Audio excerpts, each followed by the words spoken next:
detox your skin of oil on your skin.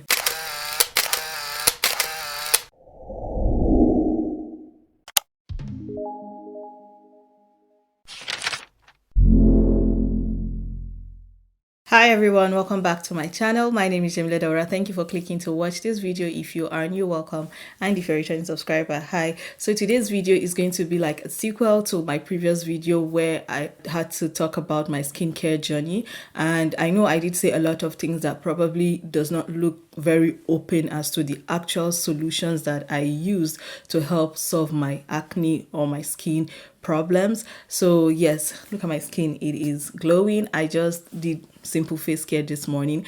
I'm going to try my possible best anytime I have to do sit down videos for skincare to actually, come here, best skin, just to encourage you guys. It is not perfect. Calm your mind down, find solutions, and just work with what you have. It's a work in progress. It's not an overnight solution. Any skincare product out there that is going to give you an overnight solution, think twice before you use it. In this video today, I am going to share with you guys the best diet for oily skin, because oily skin type is the skin type that is prone to acne.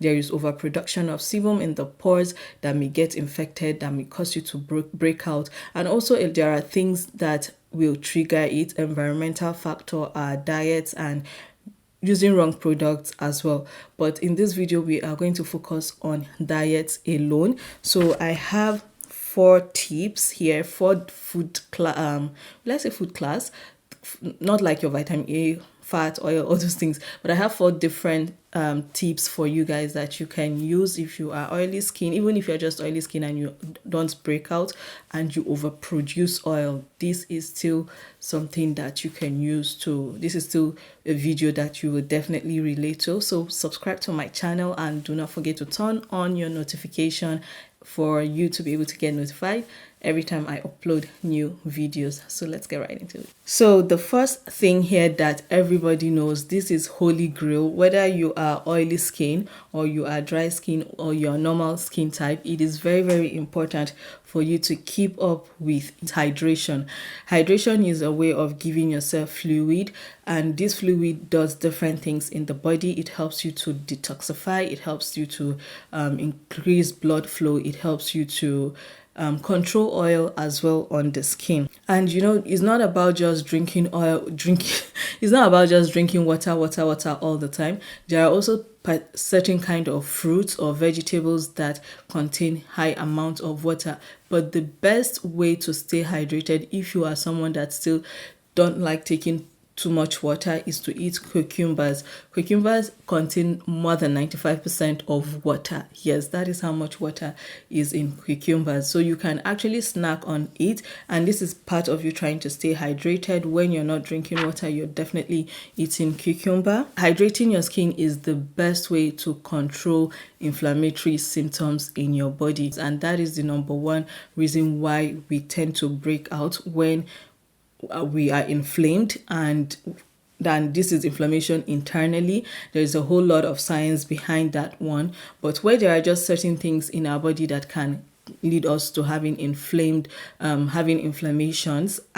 that can potentially show up on your face. And cucumber and water are the best way to stay hydrated as someone with oily skin. You know how they say the darker the berry, the sweeter the juice? It is the same thing that goes for our vegetables. So the next kind of food you should be consuming would be lots of vegetables.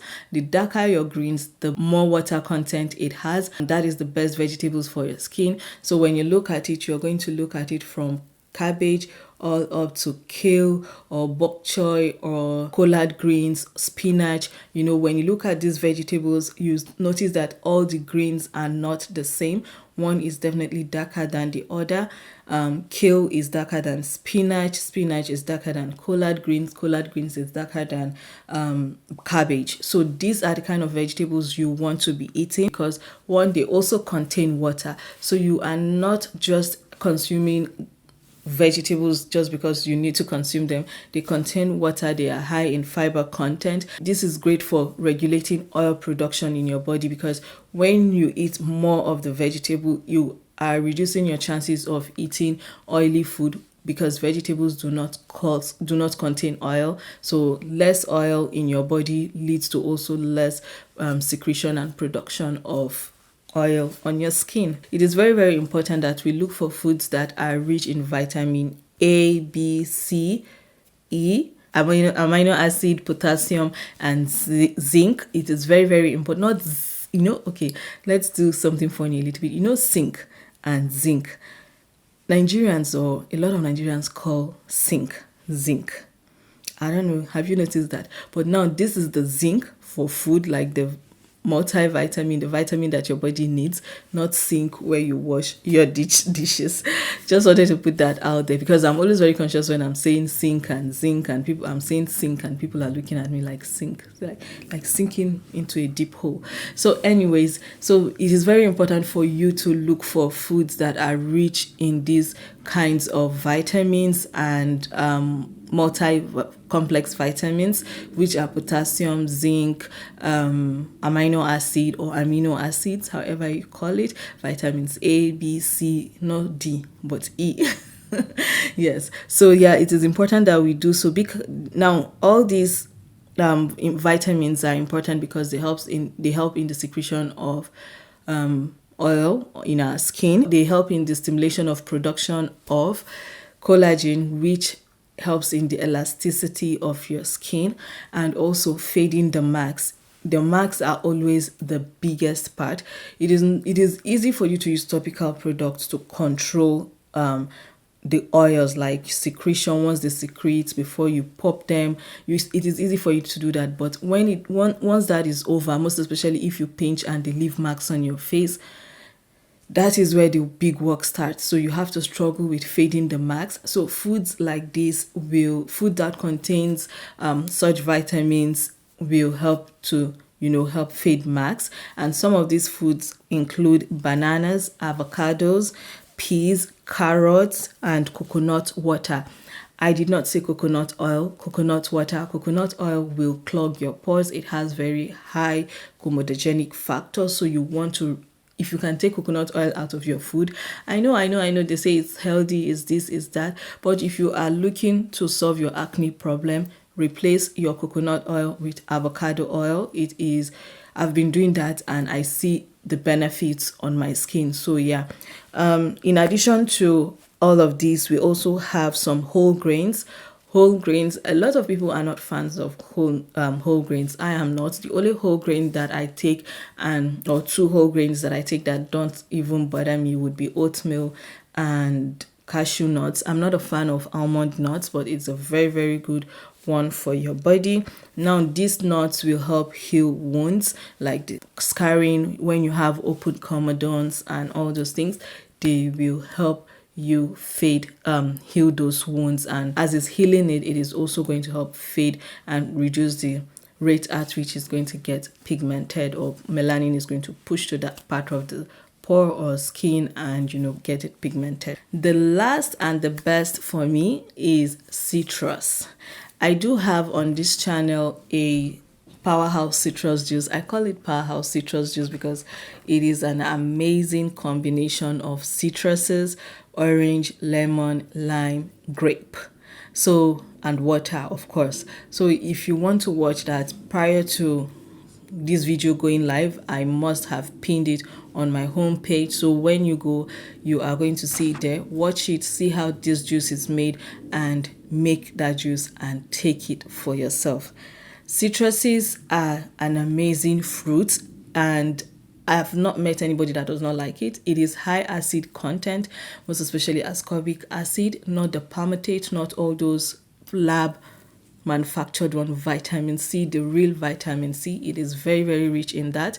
And once you are able to consume those kind of citruses as juice or on a daily, you are doing a whole lot of good for your skin. Making citrus juice or taking lots of citruses will give you, it's like you can actually almost, but not advisable, get rid of every other thing I have said here except water, and focus on taking citrus juice for your skin. And this is because everything that all these other things would do, you will find it in your citrus juice. The number one will be antioxidants. We know how it is important for us to use products, that will serve as antioxidants for us because of the free radicals in the air that drop on our skin, that accelerate aging and all those things. So citruses contain all that directly through vitamin C, and that is why it is very good for your body. It also contains anti-inflammatory properties, and we've been talking about inflammation because that is what shows up on our faces. It leads to skin lightening and skin brightening. So whichever one you use, I'm not saying go and carry orange and squeeze on top of your face, or go and get lemon. I see people put direct lemon on their skin. That is a no-no. As much as citrus is very good because of the vitamin C content, it can, if you use it directly on your skin, like people use lemon juice or lemon peel on their skin directly, like all that, you are going to increase your skin sensitivity to sunlight. So you cannot carry the solution and make it the problem. It also detoxifies the skin. It is important for you to always detoxify your skin. You can do it through green tea, which I approve. You can also do it with lots of citrus intake. Once you go the route of detoxifying your skin, your body does not mean you should take something that is going to make you run to the bathroom. That is the worst way of detox. I know that is the market they sell to we Africans for weight loss, for all those things, but your body does not need to do that. Now, the reason why you need to do it in a more gentle way is because once you do that kind of detox that takes you running into the bathroom, you will end up purging your body of your good bacteria. You need your good bacteria to be able to maintain a good microbiome on your face or on your skin. Our body has the acid mantle that is supposed to be 4.5 to 4.7. Anything above that makes your skin more alkaline, the base side, and once that happens, that is where everything begins to go haywire. Once your body is also overly acidic, the acidity level of your skin is too much, again, you are going to experience skin burn, all those things, rashes, dryness. So you have to make sure that you have a lifestyle that will help maintain everything out. Gut health is very, very important. It is biggest for healthy skin. Detox your body of toxins, thereby you are going to help aid the process of clearing up your acne and clearing up your skin and glowing and looking all good. And the last for citrus, I know citrus is, like I said, is the powerhouse of healthy skin, is elasticity as well. It helps to increase the elasticity of your skin, and when you increase the elasticity of your skin, that means it's going to reduce premature aging, wrinkling, sagging of the skin. And yeah, these are all the things, the best diet for someone with an oily skin.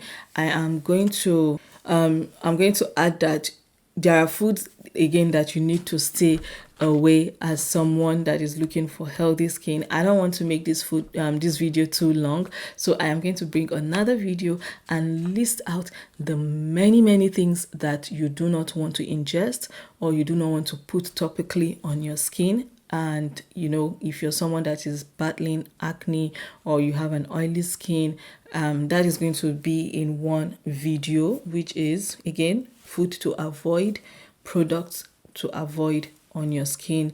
And yeah, I hope you've enjoyed this video. Please subscribe to my channel, give this video a thumbs up, and see you in my next video. Bye and stay blessed.